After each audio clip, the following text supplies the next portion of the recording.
Të nderuar shikues, ju përshëndes, do t'jemi së bashku në minutat e ditarit informativ, ku ndër të tjera do të ndiqni. Gjirokastra për këtë sezon turistik do të ketë një qendër shëndetësore për t'ju përgjigjur problematikave shëndetësore emergjente që mund të shfaqin turistët gjatë qëndrimit në qytetin e Gurt. Ajo mund të funksionojë për 4 muaj, duke nisur nga 1 qershori me një staf të bluzave të bardha, të cilët pritet që këto ditë të mbërrijnë në qytetin e Gurt. Përmetit i shtohet një monument kulture nga dje shtatorja e mjeshtrit të klarinetës Laver Bariut, vepër e skulptorit Alem Toska, ka zënë vend në zemër të qytetit. Në ceremoninë e përurimit u vlerësua figura e usta Bariut si njeriu që gdhendi muzikën popullore shqiptare, ka bane Përmetit dhe përçoi atë edhe jashtë Shqipërisë. Një nga destinacionet më të bukura natyrore në jug të vendit që vizitohet në çdo stin është Syri i Kaltër, i konsideruar si një nga perlat e natyrës shqiptare. Syri i Kaltër është tepër i lakmuar nga vizitorët vendas dhe të huaj në këto ditë maj, ku shumica prej tyre vijnë për herë të parë. Një ndër qytetet që po bëhet pjesë e hartës turistike fal natyrës, historisë, mikpritjes dhe bukurive të pasbuluara është edhe qyteti me Maliajt, me një rritje të ndjeshme të vizitorëve vendas dhe të huaj, sidomos gjatë sezonit pranveror dhe atij të verës. Bashkia ka ndërmarrë disa hapa për të përmirësuar infrastrukturën dhe për të promovuar më tej potencialin turistik të zonës. Ju njohim tani më gjerësisht. Gjirokastra për këtë sezon turistik do të ketë një qendër shëndetësore për t'ju përgjigjur problematikave emergjente shëndetësore që mund të shfaqin turistët gjatë qëndrimit në qytetin e Gurt. Ajo do të funksionojë për 4 muaj, duke nisur nga 1 qershori me një staf të bluzave të bardha, të cilët pritet që këto ditë të mbërrijnë në qytetin e Gurt. Për herë të parë në Gjirokastër do të funksionojë një qendër shëndetësore që do të ofrojë shërbim shëndetësor për turistët që këtë verë do të vizitojnë qytetin e UNESCO-s. Kjo qendër shëndetësore që hapet do të shërbej për të gjitha rastet urgjente që mundet të kenë problematik turistët e ndryshëm që paraqiten në këto zona, dhe në rastet që do ketë problematika më të avancuara, sigurisht që funksionon edhe urgjenca e spitalit, edhe spitali rajonal për ekzaminime më të hollësishme dhe më të mëtejshme, për të ardhur në ndihmë për çdo lloj problematike që mund të kenë turistët, që janë pjesë e ta quaj të gjithë e banorëve të Gjirokastrës, derisa vinë dhe na vizitojnë. Ambienti është përcaktuar në qendrën shëndetësore të lagjes Dunavat dhe do të jetë në funksion 24 orë, duke nisur nga 1 qershori deri në 30 shtator. Stafi i kësaj qendre do të përbëhet nga mjek dhe infermier që nuk janë pjesë e strukturave të njësisë vendore të kujdesit shëndetësor Gjirokastër. Po organizojmë dhe po marrim masat për sezonin e ri turistik veror në bazë të një urdhri të ngritur nga Ministria e Shëndetësisë dhe Mbrojtjes Sociale, ku përcaktojnë qartë që vendet turistike, siç është edhe Gjirokastra tashmë një atrakcion turistik në gjithë Shqipërinë, do të pajiset me një qendër verore turistike 24 orarshe me mjek dhe infermier në dispozicion të gjithë atyre turistëve që kanë dëshirë dhe do të vizitojnë në rrethin e Gjirokastrës. Ne sot jemi këtu me doktoresh Dritën, kemi marrë masat tona paraprake me gjithë infrastrukturën e nevojshme, presim që brenda javës të na vinë edhe mjekët mbështetës dhe infermierët mbështetës brenda strukturës së shëndetësisë, ku do të vëmë menjëherë në dispozicion gjithë infrastrukturën e nevojshme për t'i paraqitur gjithë turistëve të jo vetëm të Gjirokastrës, por gjithë rajonit, dispozicionin ton për një shëndet më të mirë karshityrë. Vendosja e kësaj qendre në këtë zonë të qytetit u pa e arsyeshme për shkak të afërsisë me Kalan, por edhe me pazarin karakteristik, ku dhe prezenca e vizitorëve është më e madhe. Përmetit i shtohet një monument kulture nga dje shtatorja e mjeshtrit të klarinetës Laver Bariut, vepër e skulptorit Alem Toska, ka zënë vend në zemër të qytetit. Në ceremoninë e përurimit u vlerësua figura e usta Bariut, si njeriu që gdhendi në muzikën popullore shqiptare, ka bane Përmetit dhe përçoi atë edhe jashtë Shqipërisë. Në qytetin e Përmetit u përurua përmendorja e Laver Bariut, një prej ikonave më të ndritura të muzikës popullore. Ceremonia solemne mblodhi figura të shquara të artit, përfaqësues të institucioneve lokale, si dhe 10 qytetarë të cilët nderuan mjeshtrin e madh të klarinetës. Përmendorja vepër e skulptorit Alen Toska u realizua pas një pune disa mujore dhe tashmë zën një vend në hapësirën publike më të rëndësishme të qytetit. Ishte një projekt, një punë e cila zgjati diku tek 6-7 muaj edhe e mora shumë seriozisht. E kam punuar këtë vepër me shumë emocion. Në ceremoninë morën pjesë edhe të afërm të artistit, mes tyre vajza e tij, e cila shprehu mirënjohje për këtë nderim të figurës së teatrit. Ne si familjar ju përshëndesim të gjithëve. Në mënyrë të veçantë grupin që u mor me këtë gjë.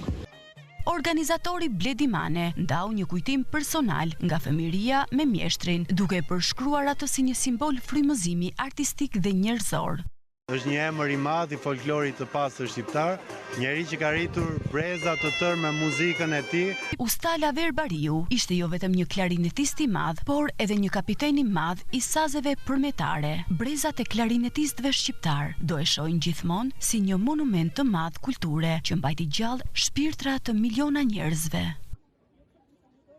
Në fund do të ndiqni një material më të zgjeruar për përurimin e shtatores së Laver Bariut në të gjitha vendet e botës. Sot shënohet dita ndërkombëtare e biodiversitetit, fesari të çmuar të zonave të mbrojtura. Kjo ditë u shpall nga Asambleja e Përgjithshme e Kombeve të Bashkuara për të përkujtuar 22 majin e vitit 1992, kur u miratua teksti i Konventës së Biodiversitetit në të cilën edhe Shqipëria është palë. Ministria e Turizmit dhe Mjedisit, Mirela Kumbaro, dau sot në rrjetet sociale pamje nga pasuria e zonave të mbrojtura në vend.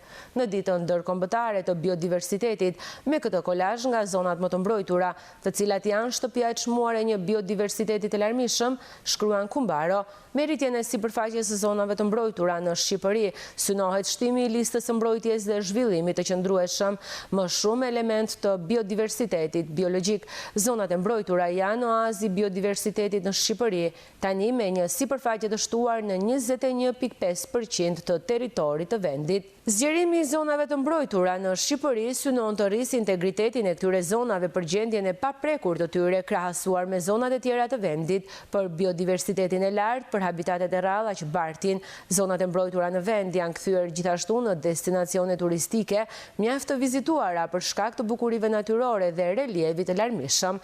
Vetëm gjatë 2024-s, zonat e mbrojtura u vizituan nga 5.5 milion persona.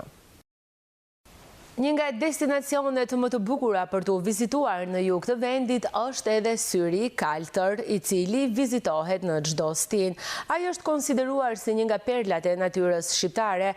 Syri i Kaltër është tepër i lakmuar nga vizitorët vendas dhe të huaj në këto ditë maj, ku shumica e tyre vinë për herë të parë. Jam në një nga mrekullitë natyrore më të veçanta të Shqipërisë, në Syrin e Kaltër, aty ku uji i kristalt i burimit dhe gjelbërimi i dendur krijojnë një peizazh magjepsës. Ky destinacion tashmë ka filluar të pres qindra vizitorë vendas dhe të huaj çdo ditë, të cilët vijnë për të përjetuar nga afër këtë bukuri të rrallë natyrore. Minha primeira vez.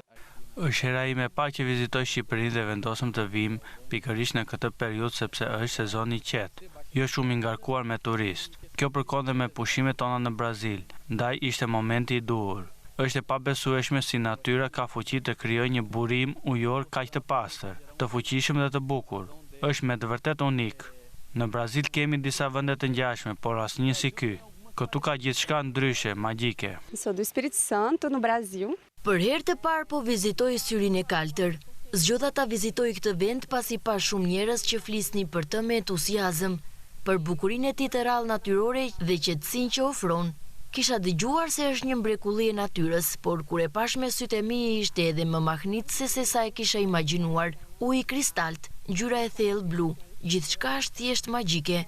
Është një përvojë që ja vlen me të vërtetë dhe do t'ja rekomandoja kujdo. Natyra këtu është e veçantë, ndryshe nga gjithçka që kam parë më parë.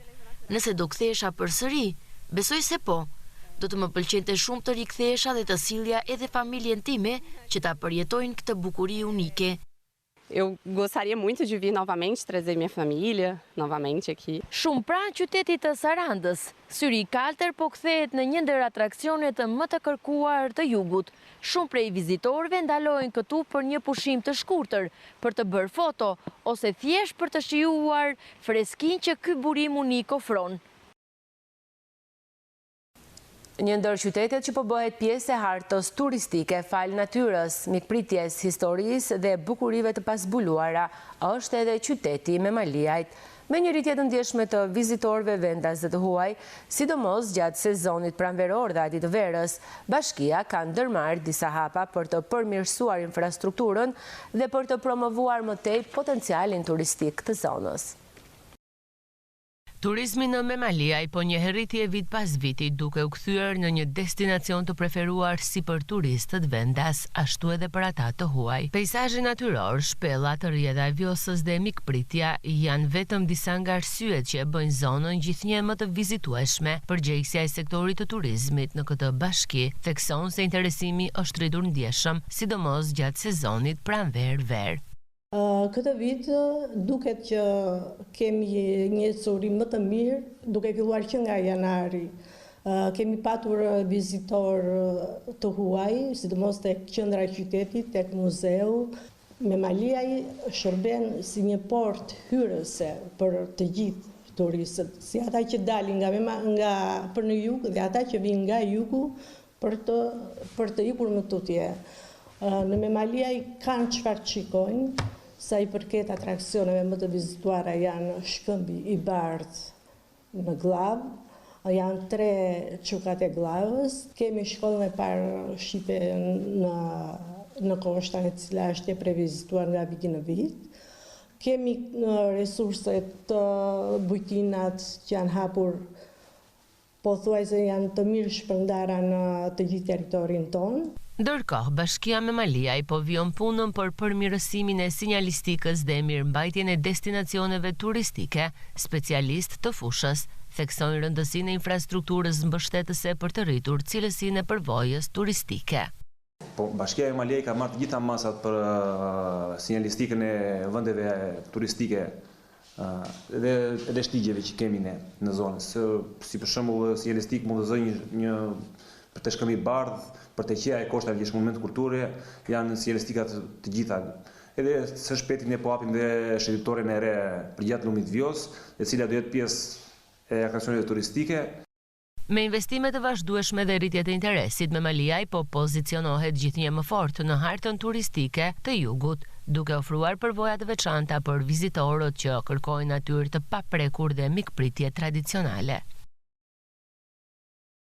Një libër i kryegjyshit botëror, Haxhi Dede Baba Edmond Brahimaj, është promovuar në ambientet e kryegjyshatës botërore bektashiane. Kryegjyshi Brahimaj e prezantoi atë si një refleksion të pranisë së shenjtë te vetja, që kërkon ta përcjell frymën e vllazërisë tek besimtarët.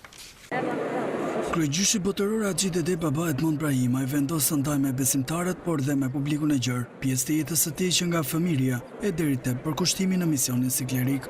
Këto ai sjell nëpërmjet librit që u promovua këtë të mërkurë në qendrën bektashiane botërore në Tiranë, ku në të njëjtën ditë u festua edhe 66 vjetori lindjes së Babamondit.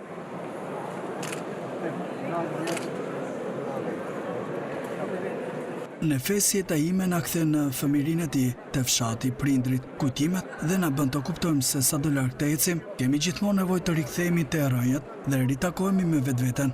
Sa më të kuptueshëm për lexuesit, duke redaktuar të gjitha ngjarjet me rëndësi në jetën time, në mënyrë që gjithë besimtarët të kuptojnë se vështirësitë, sakrificat e jetës por dashuria e madhe ndaj Zotit më kanë sjellë deri këtu ku jam sot. Mësimet nga e kalura dhe njerëzit me potencë shpirtërore dhe mendore që më kanë rrethuar, kanë ndërtuar tek unë njeriun që jam sot. Jam lindur dhe rritur nga 2 prindër besimtarë të përkushtuar ndaj bektashizmit, që në fëmijërinë time kanë dashur që çdo vepër të ketë vlerë, e çdo vlerë të burojë nga rrënjët e bektashizmit. Ndikimi i Dede Reshat Bardhit e Dede Ahmetit kanë qenë një ogur urat që të mësojnë për tyre e në të ardhmen të ndjek gjurmët e tyre. Për të pranishmit u transmetua dhe një dokumentar i shkurtër i përgatitur nga gazetari mirënjohur Ferdinand Samargji, që tregon rrugtimin shpirtëror të kryeklerikut Bektashi, Haxhi Dede Baba Edmond Brahimaj, si dhe kontributin e tij të çmuar në vazhdimin e rrugës së Baba Reshat Bardhit për ngritjen e bektashizmës. Të nderuar shikues, kemi mbritur në fund të minutave të ditarit informativ. Dua t'ju rikujtoj edhe një herë se pas siglës përmbyllëse do të ndiqni materialin e zgjeruar për urimin e shtatores së Laver Bariut në qytetin e Përmetit. Ju faleminderit për vëmendjen, shikim të këndshëm të programeve në vazhdim. Bashk, miru takofshim.